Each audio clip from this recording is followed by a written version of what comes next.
The average cost of care in our country right now is $5,350 per month per person. We'll call it 5,500 just to call it even, because that average number includes our friends on government funding as well as our private pay friends. So in California, if you have any friends or family who have loved ones going into care homes, they might be paying $8, $9, $10,000 a month, right, in private pay. So 5,500 to call it even. 10 residents in the home, that's 55,000 coming in every month.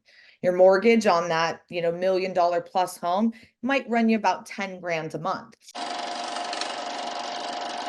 do you manage the finances? Like, do you have somebody managing all the finances for you, budgeting, controlling costs, things like that on a monthly basis? Yeah.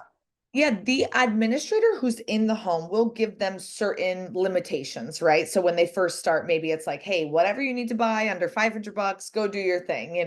And then other things after that, it's like, okay, just ask me as things come up. But you really budget everything out in the beginning because you are paying for food, you are paying for activities, you are doing all the regular household things we have, utilities and cable, and if the handyman needs to come over, landscaping, all these different things within the home, but then also liability insurance, right? Which is typically $2 to $3 per day per resident. So with 10 residents, $900 a month, it's a line item, but you want to have it because things can go wrong. And so that's important. So liability insurance, business license renewal, and then your biggest expense, 40% of your total expenses is going to go towards your caregivers and your administrator, right? So that's going to be the biggest chunk of change because we want to make sure we're paying them well so that they want to stay and they want to keep coming back to work for us. And already we know we're offering them a better product where they enjoy being there more, because you have to think a caregiver is typically being paid $1 or $2 above minimum wage. I mean, you could go to Chick-fil-A and go get paid that right now. You can go to In-N-Out and go get paid that right now. Why would they become a caregiver when they could get that somewhere else? They do it because it's in their heart. They do it because they were born to do this. They love seniors. They would never go work at Chick-fil-A. This is what God put them on earth to do. And that's a beautiful thing. But you still need to make sure that they're being treated well and with respect, and that when they come into this environment, that they want to stay, that they enjoy themselves, that they're being appreciated. Because I can guarantee they're definitely not at the big box, and they might be getting paid the same, but it's a totally different experience we can provide for them as well. And that's a really cool thing being in this industry, is not only are you helping these families, these seniors, but also the staff, right? It's such a fun thing to be able to provide amazing jobs for the staff and really be able to love on them in a way that they haven't got from any other boss that they've worked for. So typically, what does it cost per person to live at one of these facilities? It's not necessarily broken down that way, but I'll break it down like this. If the average cost of care in our country right now is $5,350 per month per person, we'll call it 5,500 just to call it even, because that average number includes our friends on government funding as well as our private pay friends. So in California, if you have any friends or family who have loved ones going into care homes, they might be paying $8, $9, $10,000 a month, right, in private pay. So 5,500 to call it even. 10 residents in the home, that's 55,000 coming in every month. Your mortgage on that, $1 million plus home might run you about 10 grand a month. Your expenses, including all those things we talked about, activities, the caregivers, the food, this, that, might be 3,500 a month. So it could be kind of broken down to 3,500 per person if you wanted to that way. That's leaving you as the owner operator with 10K every single month, or the 120 a year. So that's kind of an average example. Most of our students and all of our homes, we do private pay. So our homes, it is a lot higher rates than that 5,500, and that's what you'll commonly find.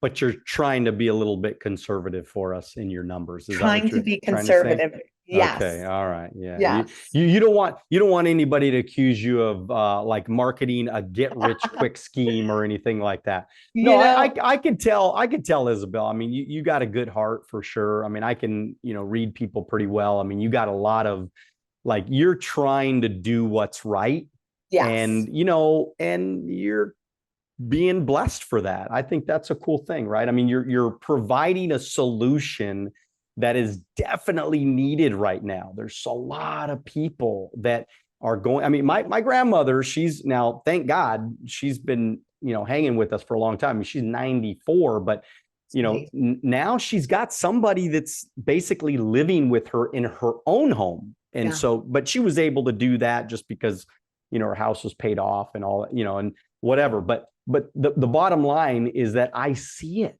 right? Yeah. Because I look at like her kids, which is like my uncles and even my parents, they're 70.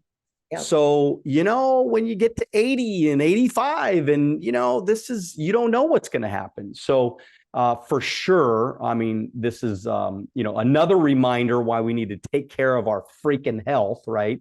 Yes. And make sure that we take care of ourselves because, if we don't, this is the challenges that's going to happen.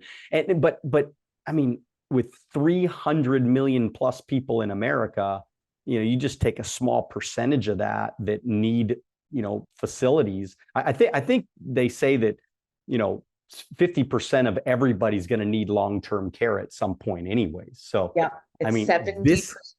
Yeah, I mean, it's a reality, right? So yes. It's not going away. I mean, there's always going to be people that are going to be healthier, but it ain't going away. There's going to be millions and millions of people that need this. And so if you could profit from it, why not? And do what's right and help people and make a difference. It's kind of a win-win thing. How do you market this? I mean, how do you get your clients? Great question. So we actually usually there's a bunch of different ways, I should say that. But number one, you're going to want all their regular things. You're going to want a web presence, a Facebook page, all that good stuff. Number two, relationships, geriatric doctors, elder law attorneys, hospice agents, all those different people are going to be your new best friends because they will send you leads all day. But number three is working with local placement agents. So that's kind of like a realtor for a senior, more or less. Like if your grandma falls and breaks her hip and she can't live alone, right? And so she needs assisted living. They usually work with the family and they say, okay, what amenities, what price point, what location are you looking for? They'll then tour you to a couple different facilities. It costs the family nothing, but the home, right? They will pay half of the first month's rent or the entire first month's rent to that placement agent, depending on whatever contract you had with them. So that's a way to pay for speed and fill your beds a little bit faster, having those placement agents in place. But at the end of the day, the best referrals come from relationships because word of mouth really matters in this industry.